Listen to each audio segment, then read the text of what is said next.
CIET NCERT द्वारा प्रस्तुत है। कक्षा 7 की सामाजिक विज्ञान पाठ्यक्रम के अंतर्गत ध्वनि पाठ्यपुस्तक हमारे अतीत भाग 2। आइए अब सुनते हैं अध्याय 4। शीर्षक है मुगल साम्राज्य। और अब प्रस्तुत है पाठ। पृष्ठ संख्या 45। अध्याय 4 मुगल साम्राज्य। मध्यकाल में किसी भी शासक के लिए भारतीय उपमहाद्वीप जैसे बड़े क्षेत्र पर, जहां लोगों एवं संस्कृतियों में इतनी अधिक विविधताएं हों, शासन कर पाना अत्यंत ही कठिन कार्य था। अपने पूर्ववर्तियों के विपरीत मुगलों ने एक साम्राज्य की स्थापना की और वह कार्य पूरा किया जो अब तक केवल छोटी अवधियों के लिए ही संभव जान पड़ता था। 16वीं सदी के उत्तरार्ध से इन्होंने दिल्ली और आगरा से अपने राज्य का विस्तार शुरू किया और 17वीं शताब्दी में लगभग संपूर्ण महाद्वीप पर अधिकार प्राप्त कर लिया। उन्होंने प्रशासन के ढांचे तथा शासन संबंधी जो विचार लागू किए, वे उनके राज्य के पतन के बाद भी टिके रहे। यह एक ऐसी राजनीतिक धरोहर थी जिसके प्रभाव से उपमहाद्वीप में उनके पश्चात आने वाले शासक अपने को अछूता न रख सके। आज भारत के प्रधानमंत्री स्वतंत्रता दिवस पर मुगल शासकों के निवास स्थान दिल्ली के लाल किले की प्राचीर से राष्ट्र को संबोधित करते हैं।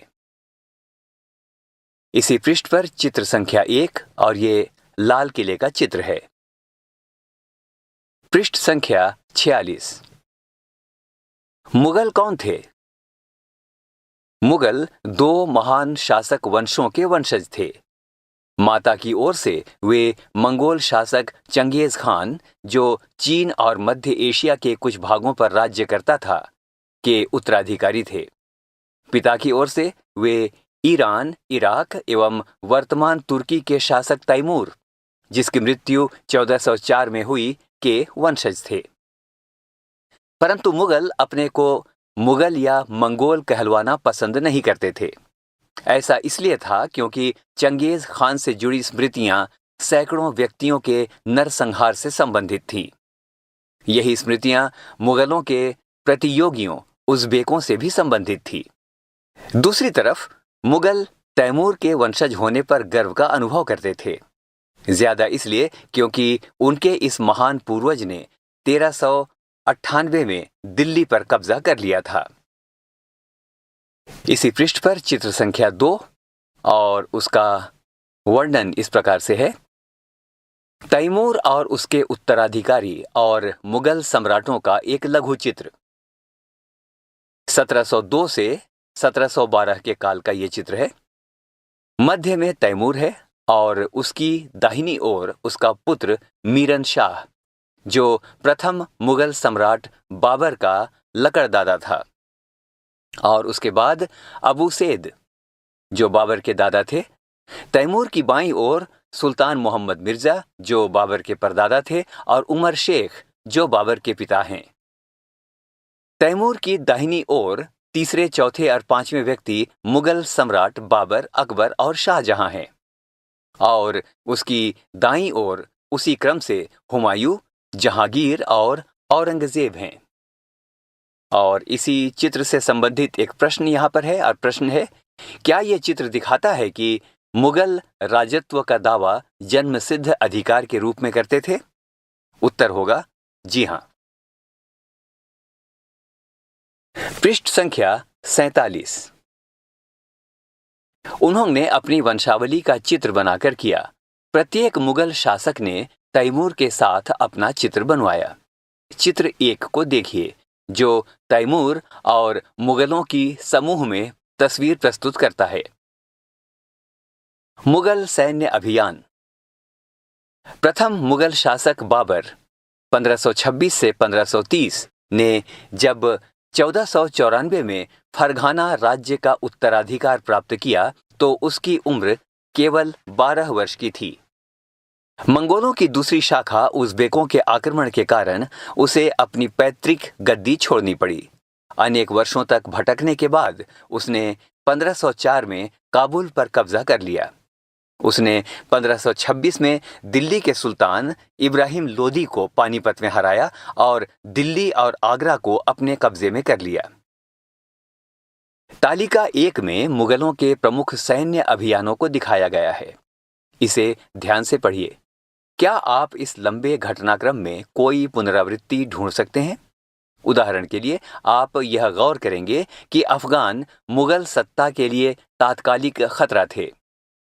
मुगलों और अहोम, जिसका वर्णन अध्याय 7 में है, सिखों, इनका वर्णन हमें अध्याय 8 और 10 में मिलेगा, एवं मेवाड़ और मारवाड़, इसके विषय में आप अध्याय 9 में पढ़ेंगे, के संबंधों पर गौर करें। सफाविद ईरान से अकबर और हुमायूं के संबंधों में क्या अंतर था? क्या औरंगजेब के शासनकाल में गोलकुंडा और बीजापुर के अधिग्रहण से दक्कन में युद्ध का अंत हो पाया? अगले पृष्ठ पर चलने से पहले इसी पृष्ठ 47 पर 2 चित्र हैं, चित्र संख्या 3 और चित्र संख्या 4। आइए सबसे पहले सुनते हैं चित्र संख्या 3 के बारे में। शीर्षक है मुगल फौज अभियान पर।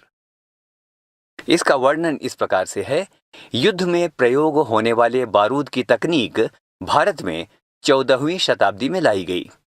आग्नेयास्त्रों के लिए इसका प्रयोग सबसे पहले गुजरात, मालवा और दक्कन जैसे प्रदेशों में हुआ एवं आरंभिक 16वीं सदी में बाबर द्वारा इसका प्रयोग किया गया था। और एक नज़र अब चित्र संख्या 4 पर, और चित्र संख्या 4 का वर्णन इस प्रकार से है। 16वीं शताब्दी के युद्धों में तोप और गोलाबारी का पहली बार इस्तेमाल हुआ। बाबर ने इनका पानीपत की पहली लड़ाई में प्रभावी ढंग से प्रयोग किया। पृष्ठ संख्या 48। पृष्ठ संख्या 48 में सबसे पहले एक तालिका, और ये मुगल सम्राटों की तालिका है। शीर्षक है मुगल सम्राट। प्रमुख अभियान और घटनाएं। आइए देखते हैं बाबर के जीवन के प्रमुख अभियान और घटनाएं। बाबर, जिसका काल 1526 से 1530 तक रहा, ने 1526 में पानीपत के मैदान में इब्राहिम लोदी एवं उसके अफगान समर्थकों को हराया। 1527 में खानुआ में राणा सांगा राजपूत राजाओं और उसके समर्थकों को हराया। 1528 में बाबर ने चंदेरी में राजपूतों को हराया। अपनी मृत्यु से पहले दिल्ली और आगरा में मुगल नियंत्रण स्थापित किया। बाबर का जहां वर्णन है वहां बगल में बाबर का चित्र है। और आइए अब सुनते हैं हुमायूं के बारे में, जो मुगल साम्राज्य का दूसरा बादशाह रहा। हुमायूं, जिसका काल 1530 से 1540 एवं 1555 से 1556 तक था, ने अपने पिता की वसीयत के अनुसार जायदाद का बंटवारा किया। प्रत्येक भाई को एक एक प्रांत मिला। उसके भाई मिर्जा कामरान की महत्वाकांक्षाओं के कारण हुमायूं अपने अफगान प्रतिद्वंद्वियों के सामने फीका पड़ गया। शेर खान ने हुमायूं को 2 बार हराया। 1539 में चौसा और 1540 में कन्नौज में। इन पराजयों ने उसे ईरान की ओर भागने को बाध्य किया। हुमायूं के बारे में दूसरी बात, ईरान में हुमायूं ने सफाविद शाह की मदद ली। उसने 1555 में दिल्ली पर पुनः कब्जा कर लिया, परंतु उससे अगले वर्ष इस इमारत में एक दुर्घटना में उसकी मृत्यु हो गई। यहाँ पर उस इमारत का चित्र दिया गया है जो संभवतः पुस्तकालय हुआ करता था, और इसी इमारत में गिरकर एक दुर्घटना में हुमायूं की मृत्यु हो गई थी। आइए अब सुनते हैं अकबर। अकबर, शासनकाल 1556 से 1605। 13 वर्ष की अल्पायु में अकबर सम्राट बना। उसके शासनकाल को 3 अवधियों में विभाजित किया जा सकता है। 1. 1556 और 1570 के मध्य अकबर अपने संरक्षक बैरम खान और अपने घरेलू कर्मचारियों से स्वतंत्र हो गया। उसने सूरी और अन्य अफगानों, निकटवर्ती राज्यों मालवा और गोंडवाना तथा अपने सौतेले भाई मिर्जा हाकिम और उज़्बेकों के विद्रोहों को दबाने के लिए उसने सैन्य अभियान चलाए। 1568 में सिसोदियों की राजधानी चित्तौड़ और 1569 में रणथंभौर पर कब्जा कर लिया गया। दूसरी बात, 1570 और 1585 के मध्य गुजरात के विरुद्ध सैनिक अभियान हुए।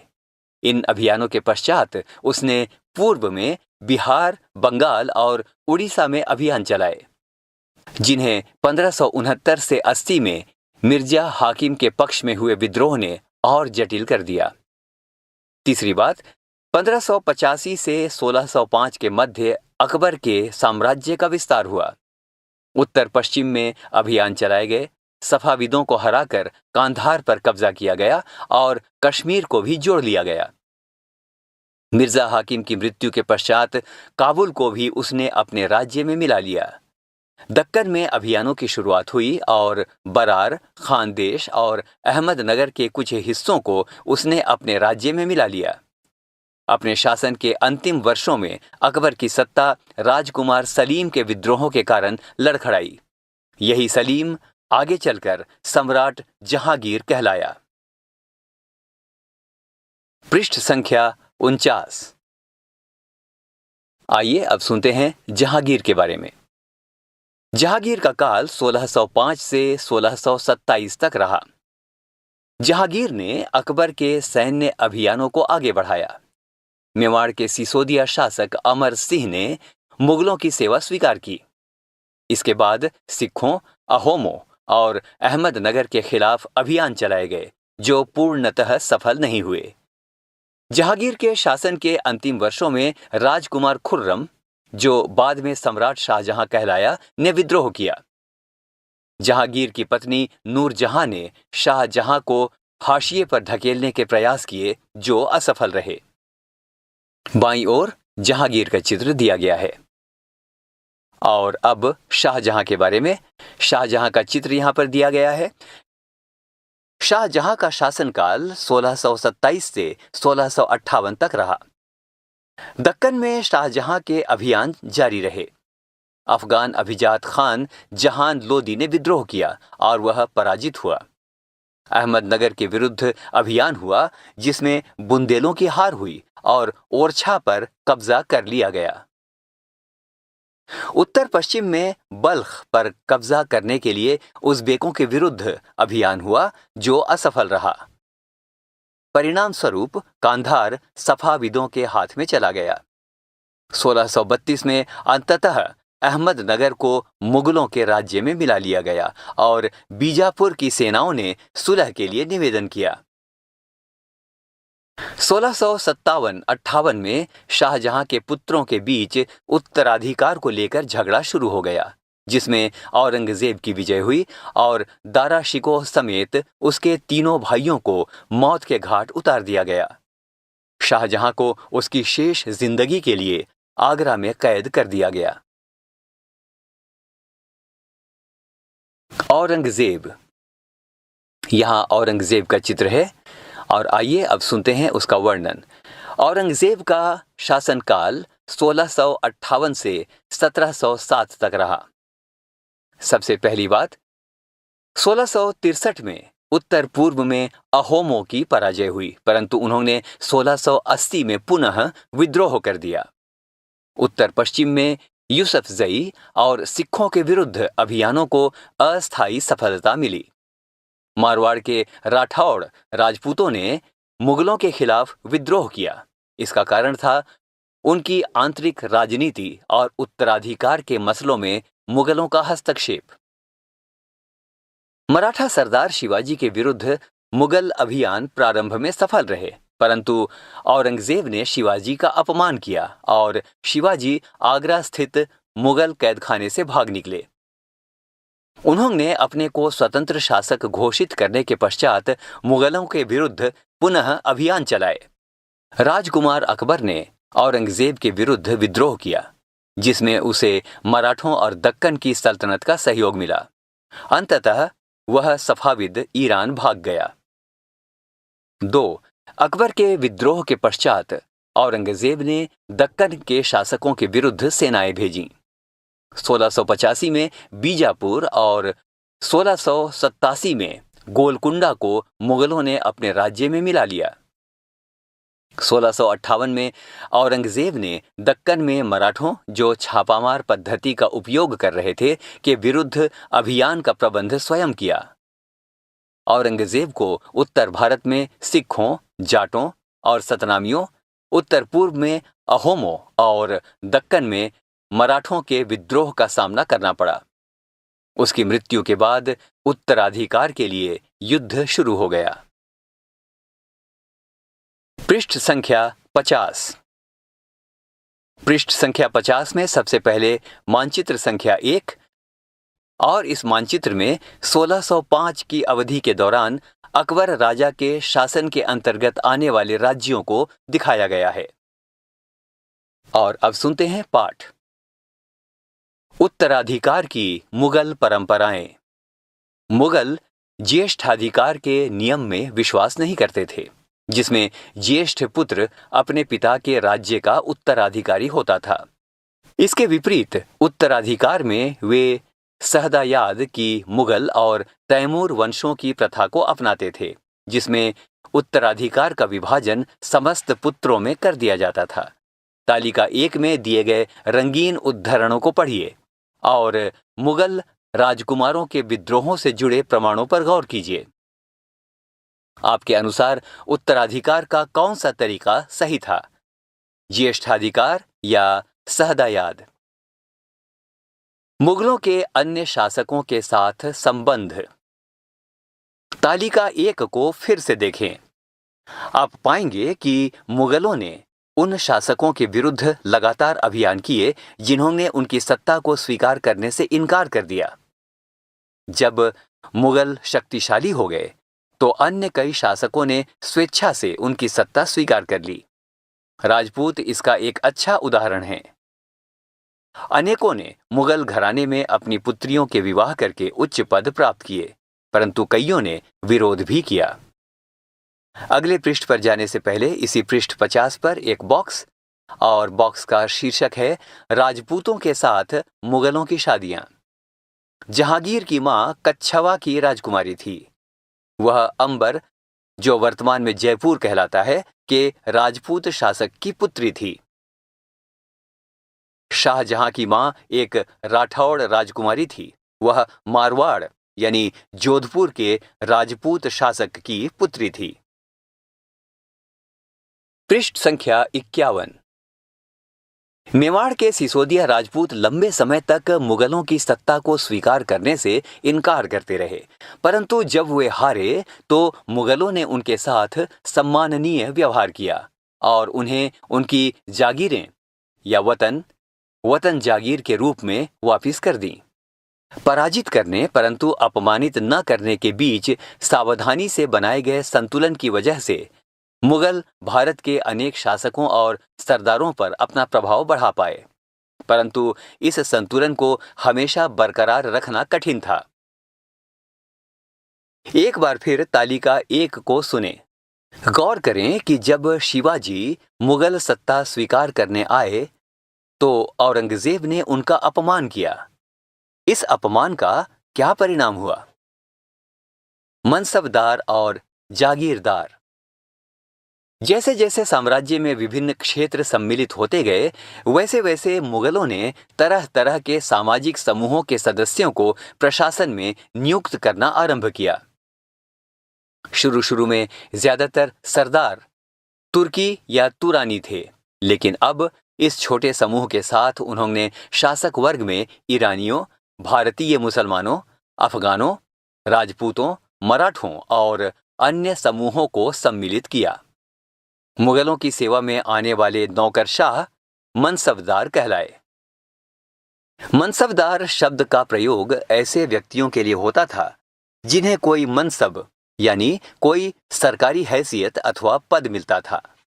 यह मुगलों द्वारा चलाई गई श्रेणी व्यवस्था थी, जिसके जरिए 1 पद, 2 वेतन एवं 3 सैन्य उत्तरदायित्व निर्धारित किए जाते थे। पद और वेतन का निर्धारण जात की संख्या पर निर्भर था। जात की संख्या जितनी अधिक होती थी, दरबार में अभिजात की प्रतिष्ठा उतनी ही बढ़ जाती थी और उसका वेतन भी उतना ही अधिक होता था। जो सैन्य उत्तरदायित्व मनसबदारों को सौंपे जाते थे, उन्हीं के अनुसार उन्हें घुड़सवार रखने पड़ते थे। मनसबदार अपने सवारों को निरीक्षण के लिए लाते थे। वे अपने सैनिकों के लिए घोड़ों को दगवाते थे एवं सैनिकों का पंजीकरण करवाते थे। इन कार्यवाहियों के बाद ही उन्हें सैनिकों को वेतन देने के लिए धन मिलता था। इसी पृष्ठ पर एक बॉक्स और बॉक्स का शीर्षक है जात की श्रेणियां। 5000 जात वाले अभिजातों का दर्जा 1000 जात वाले अभिजातों से ऊंचा था। अकबर के शासनकाल में 29 ऐसे मनसबदार थे जो 5000 जात की पदवी के थे। औरंगजेब के शासनकाल तक ऐसे मनसबदारों की संख्या 79 हो गई। क्या इसका अर्थ यह हुआ कि राज्य का खर्चा बढ़ गया? पृष्ठ संख्या 52। मनसबदार अपना वेतन राजस्व एकत्रित करने वाली भूमि के रूप में पाते थे, जिन्हें जागीर कहते थे और जो तकरीबन इक्ताओं के समान थीं। परंतु मनसबदार मुक्तियों से भिन्न अपने जागीरों पर नहीं रहते थे और न ही उन पर प्रशासन करते थे। उनके पास अपनी जागीरों से केवल राजस्व एकत्रित करने का अधिकार था। यह राजस्व उनके नौकर उनके लिए एकत्रित करते थे, जबकि वे स्वयं देश के किसी अन्य भाग में सेवारत रहते थे। अकबर के शासनकाल में इन जागीरों का सावधानी पूर्वक आकलन किया जाता था ताकि इनका राजस्व मनसबदार के वेतन के तकरीबन बराबर रहे। औरंगजेब के शासनकाल तक पहुंचते पहुंचते स्थिति बदल गई। अब प्राप्त राजस्व मनसबदार के वेतन से बहुत कम था। मनसबदारों की संख्या में भी अत्यधिक वृद्धि हुई, जिसके कारण उन्हें जागीर मिलने से पहले एक लंबा इंतजार करना पड़ता था। इन सभी कारणों से जागीरों की संख्या में कमी हो गई। फलस्वरूप कई जागीरदार जागीर रहने पर यह कोशिश करते थे कि वे जितना राजस्व वसूल कर सकें कर लें। अपने शासनकाल के अंतिम वर्षों में औरंगजेब इन परिवर्तनों पर नियंत्रण नहीं रख पाया। इस कारण किसानों को अत्यधिक मुसीबत का सामना करना पड़ा। इसी पृष्ठ पर 2 चित्र। पाठ में चलने से पहले चित्र संख्या 5 और उसका वर्णन इस प्रकार से है। अपने सवारों के साथ एक मनसबदार सैनिक अभियान पर। एक चित्र यहां पर दिखाया गया जहां मनसबदार अपने सवारों के साथ एक सैनिक अभियान में जा रहा है। चित्र संख्या 6 और इसका वृतांत, इसका वर्णन इस प्रकार से है। शाहजहां के राजकाल के एक लघु चित्र के ब्यौरे। यहां जहांगीर के समय के भ्रष्टाचार को दिखाया गया है। यहां 2 बातें दिखाई गई हैं। एक, भ्रष्ट अफसर रिश्वत लेते हुए यहां दिखाया गया है, और 2, एक कर अधिकारी गरीब किसानों को सजा देते हुए। ये उस समय का चित्र है और यहां पर हम देखते हैं एक अफसर है, एक अधिकारी है जो कि रिश्वत ले रहा है, और उसी के नीचे हम यहां पर देख सकते हैं एक अधिकारी है जो किसी गरीब किसान को पीट रहा है, यानी उसे सजा दे रहा है। आइए अब चलते हैं पाठ की ओर। जब्त और जमींदार। मुगलों की आमदनी का प्रमुख साधन किसानों की उपज से मिलने वाला राजस्व था। अधिकतर स्थानों पर किसान ग्रामीण कुलीनों यानी कि मुखिया या स्थानीय सरदारों के माध्यम से राजस्व देते थे। समस्त मध्यस्थों के लिए, चाहे वे स्थानीय ग्राम के मुखिया हों या फिर शक्तिशाली सरदार हों, मुगल एक ही शब्द जमींदार का प्रयोग करते थे। अकबर के राजस्व मंत्री टोडरमल ने 10 साल यानी 1570 से 1580 की कालावधि के लिए कृषि की पैदावार, कीमतों और कृषि भूमि का सावधानी पूर्वक सर्वेक्षण किया। इन आंकड़ों के आधार पर प्रत्येक फसल पर नकद के रूप में कर यानी राजस्व निश्चित कर दिया गया। प्रत्येक सूबे या प्रांत को राजस्व मंडलों में बांटा गया और प्रत्येक की हर फसल के लिए राजस्व दर की अलग अलग सूची बनाई गई। राजस्व प्राप्त करने की इस व्यवस्था को जब्त कहा जाता था। पृष्ठ संख्या 53। यह व्यवस्था उन स्थानों पर प्रचलित थी जहां पर मुगल प्रशासनिक अधिकारी भूमि का निरीक्षण कर सकते थे और सावधानीपूर्वक उनका हिसाब रख सकते थे। ऐसा निरीक्षण गुजरात और बंगाल जैसे प्रांतों में संभव नहीं हो पाया। कुछ क्षेत्रों में जमींदार इतने शक्तिशाली थे कि मुगल प्रशासकों द्वारा शोषण किए जाने की स्थिति में वे विद्रोह कर सकते थे। कभी कभी एक ही जाति के जमींदार और किसान मुगल सत्ता के खिलाफ मिलकर विद्रोह कर देते थे। 17वीं शताब्दी के आखिर से ऐसे किसान विद्रोहों ने मुगल साम्राज्य के स्थायित्व को चुनौती दी। इसी पृष्ठ पर एक बॉक्स और बॉक्स में एक चित्र दिया हुआ है और ये चित्र है चित्र संख्या 7। इसके बारे में सुनते हैं। अबुल फजल से अकबरनामा लेते हुए अकबर, ये चित्र है और आइए अब इसका वर्णन सुनते हैं। अकबर ने अपने करीबी मित्र और दरबारी अबुल फजल को आदेश दिया कि वह उसके शासनकाल का इतिहास लिखे। अबुल फजल ने यह इतिहास 3 जिल्दों में लिखा और इसका शीर्षक है अकबरनामा। पहली जिल्द में अकबर के पूर्वजों का बयान है और दूसरी अकबर के शासनकाल की घटनाओं का विवरण देती है। तीसरी जिल्द आईने अकबरी है। इसमें अकबर के प्रशासन, घराने, सेना, राजस्व और साम्राज्य के भूगोल का ब्यौरा मिलता है। इसमें समकालीन भारत के लोगों की परंपराओं और संस्कृतियों का भी विस्तृत वर्णन है।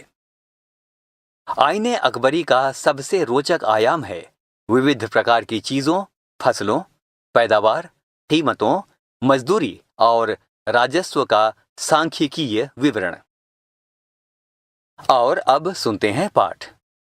अकबर की नीतियां, नजदीक से एक नजर। प्रशासन के मुख्य अभिलक्षण अकबर ने निर्धारित किए थे और इनका विस्तृत वर्णन अबुल फजल की अकबरनामा विशेषकर आईने अकबरी में मिलता है। अबुल फजल के अनुसार साम्राज्य कई प्रांतों में बंटा हुआ था जिन्हें सूबा कहा जाता था। सूबों के प्रशासक सूबेदार कहलाते थे जो राजनीतिक तथा सैनिक दोनों प्रकार के कार्यों का निर्वाह करते थे। प्रत्येक प्रांत में एक वित्तीय अधिकारी भी होता था जो दीवान कहलाता था।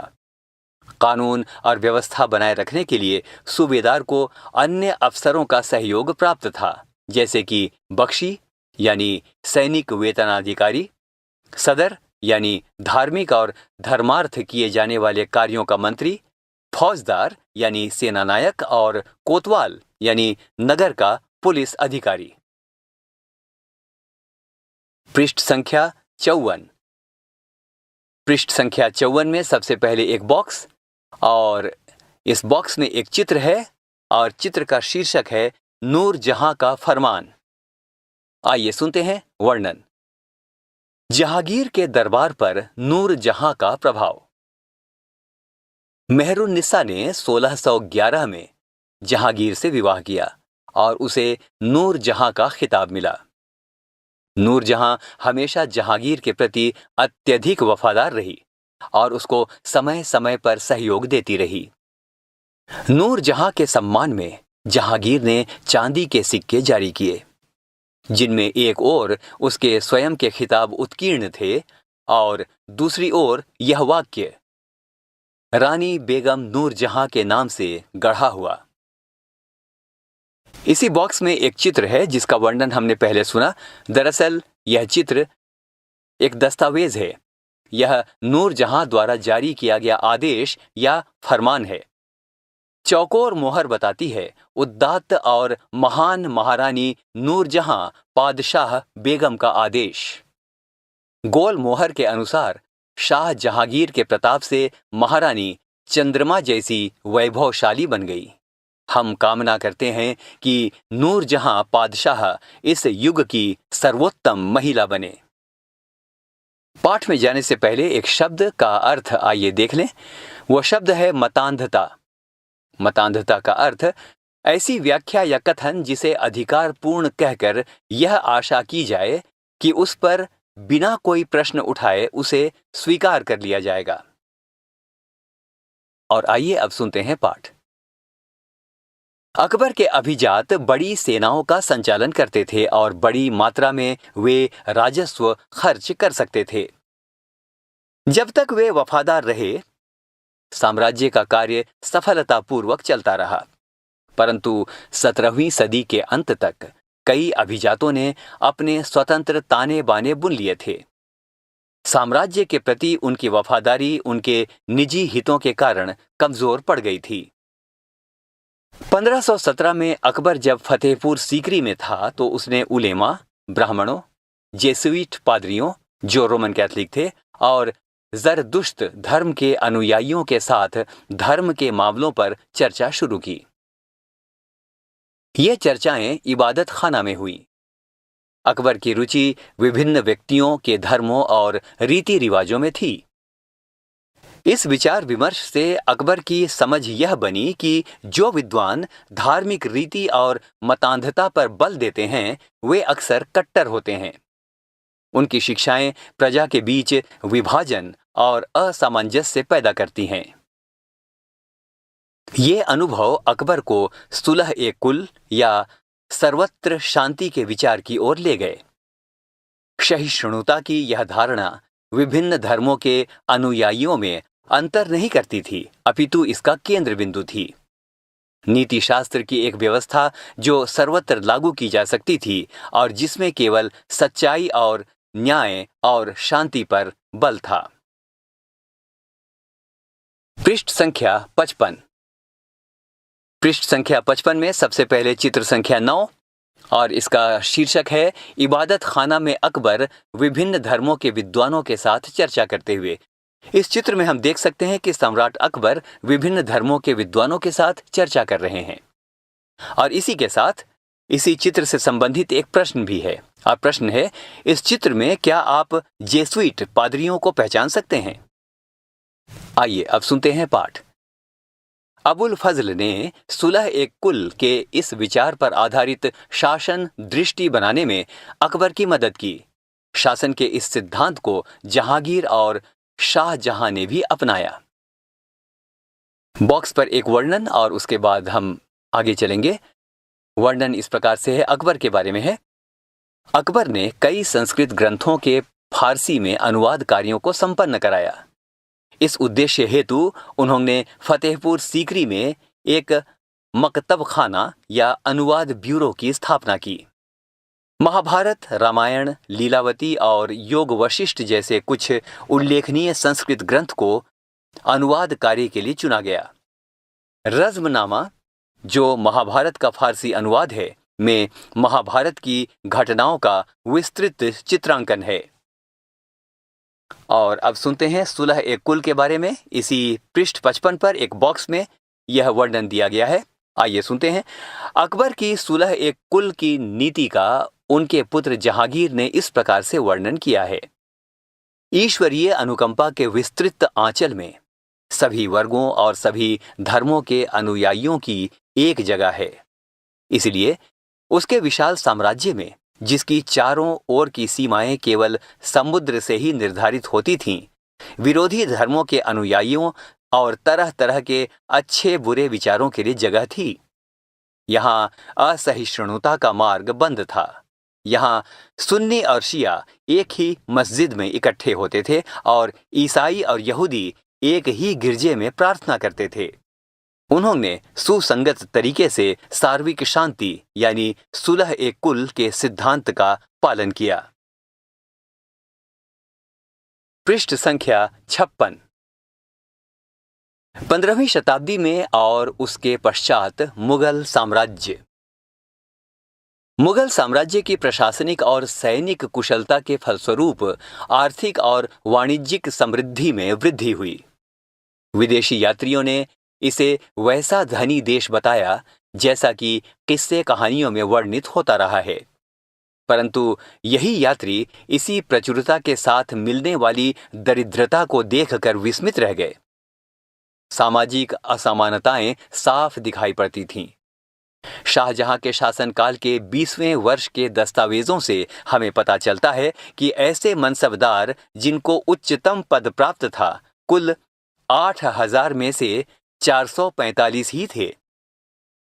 कुल मनसबदारों की एक छोटी संख्या 5.6% को ही साम्राज्य के अनुमानित राजस्व का 61.5% स्वयं उनके व उनके सवारों के वेतन के रूप में दिया जाता था। मुगल सम्राट और उसके मनसबदार अपनी आय का बहुत बड़ा भाग वेतन और वस्तुओं पर लगा देते थे। इस खर्चे से शिल्पकारों और किसानों को लाभ होता था, चूंकि वे वस्तुओं और फसल की पूर्ति करते थे। परंतु राजस्व का भार इतना था कि प्राथमिक उत्पादकों, किसान और शिल्पकारों के पास निवेश के लिए बहुत कम धन बचता था। इनमें से जो बहुत गरीब थे, मुश्किल से ही पेट भर पाते थे। वे उत्पादन शक्ति बढ़ाने के लिए अतिरिक्त संसाधनों में, औजारों और अन्य वस्तुओं में निवेश करने की बात सोच भी नहीं सकते थे। ऐसी अर्थव्यवस्था में ज्यादा धनी किसान, शिल्पकारों के समूह, व्यापारी और महाजन ही ज्यादा लाभ उठाते थे। मुगलों के कुलीन वर्ग के हाथों में बहुत धन और संसाधन थे, जिनके कारण 17वीं सदी के अंतिम वर्षों में वे अत्यधिक शक्तिशाली हो गए। जैसे जैसे मुगल सम्राट की सत्ता पतन की ओर बढ़ती गई, वैसे वैसे विभिन्न क्षेत्रों में सम्राट के सेवक स्वयं ही सत्ता के शक्तिशाली केंद्र बनने लगे। इनमें से कुछ ने नए वंश स्थापित किए और हैदराबाद एवं अवध जैसे प्रांतों में अपना नियंत्रण जमाया। यद्यपि वे दिल्ली के मुगल सम्राट को स्वामी के रूप में मान्यता देते रहे, तथापि 18वीं शताब्दी तक साम्राज्य के कई प्रांत अपनी स्वतंत्र राजनीतिक पहचान बना चुके थे। इनके बारे में हम 10वें अध्याय में विस्तार से चर्चा करेंगे। पृष्ठ संख्या 57। सबसे पहले बॉक्स, और बॉक्स का शीर्षक राजा और रानियां।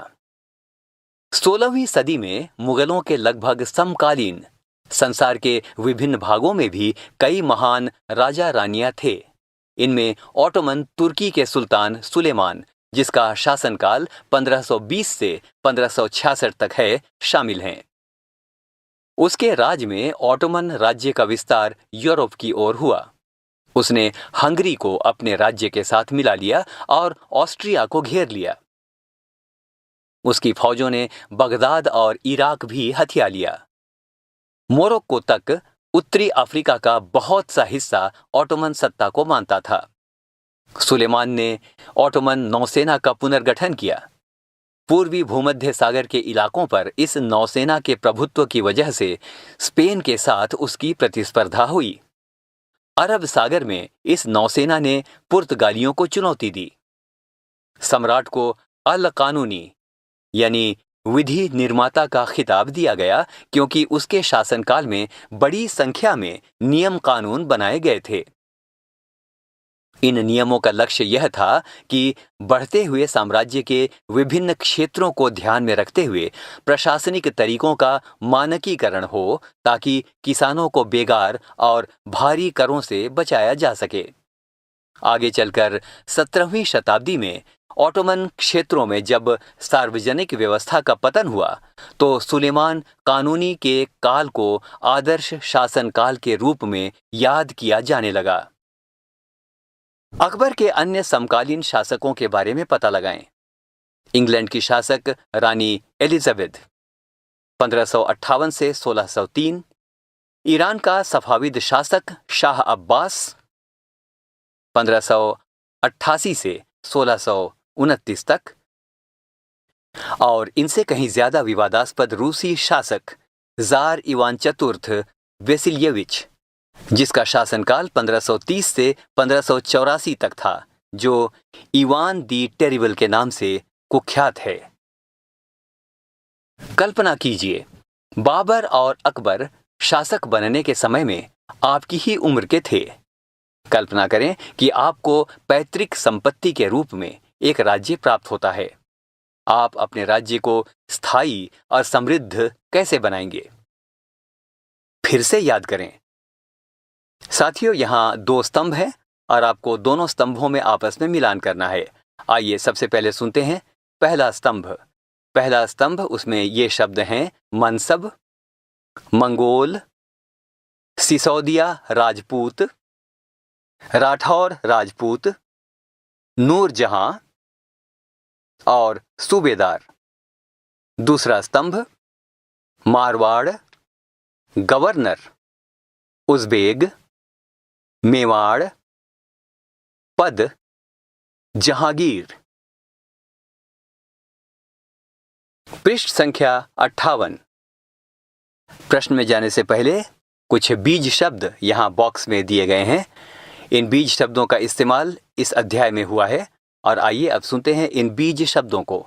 मुगल, मनसब, जागीरदार, जात, सवार, सुलह ए कुल, ज्येष्ठाधिकार, सहदायाद, जब्त, जमींदार। 2. रिक्त स्थान भरें। क. खाली स्थान। अकबर के सौतेले भाई मिर्जा हाकिम के राज्य की राजधानी थी। ख. दक्कन की 5 सल्तनत बरार, खानदेश, अहमदनगर, खालिस्तान और खालिस्तान थी। ग. यदि जात एक मनसबदार के पद और वेतन का द्योतक था तो सवार उसके खालिस्तान को दिखाता था। घ. अकबर के दोस्त और सलाहकार अबुल फजल ने उसकी खालिस्तान के विचार को गढ़ने में मदद की, जिसके द्वारा वह विभिन्न धर्मों, संस्कृतियों और जातियों से बने समाज पर राज्य कर सका। प्रश्न संख्या 3। मुगल राज्य के अधीन आने वाले केंद्रीय प्रांत कौन से थे? 4. मनसबदार और जागीर में क्या संबंध था? आइए समझें। 5. मुगल प्रशासन में जमींदार की क्या भूमिका थी? 6. शासन प्रशासन संबंधी अकबर के विचारों के निर्माण में धार्मिक विद्वानों से होने वाली चर्चाएं कितनी महत्वपूर्ण थीं? 7. मुगलों ने खुद को मंगोल की अपेक्षा तैमूर के वंशज होने पर क्यों बल दिया? पृष्ठ संख्या 59। आइए विचार करें। 8. भू राजस्व से प्राप्त होने वाली आय मुगल साम्राज्य के स्थायित्व के लिए कहां तक जरूरी थी? 9. मुगलों के लिए केवल तुरानी या ईरानी ही नहीं, बल्कि विभिन्न पृष्ठभूमि के मनसबदारों की नियुक्ति क्यों महत्वपूर्ण थी? 10. मुगल साम्राज्य के समाज की ही तरह वर्तमान भारत आज भी अनेक सामाजिक और सांस्कृतिक इकाइयों से बना हुआ है। क्या यह राष्ट्रीय एकीकरण के लिए चुनौती है? 11. मुगल साम्राज्य की अर्थव्यवस्था के लिए कृषक अनिवार्य थे। क्या आप सोचते हैं कि वे आज भी इतने ही महत्वपूर्ण हैं? क्या आज भारत में अमीर और गरीब के बीच आय का फासला मुगलों के काल की अपेक्षा कहीं अधिक बढ़ गया है? और अंत में आइए करके देखें। प्रश्न 12। मुगल साम्राज्य का उपमहाद्वीप के विभिन्न क्षेत्रों पर अनेक तरह से प्रभाव पड़ा। पता लगाइए कि जिस नगर, गांव अथवा क्षेत्र में आप रहते हैं उस पर इनका कोई प्रभाव पड़ा था। यहाँ अध्याय 4 समाप्त हुआ।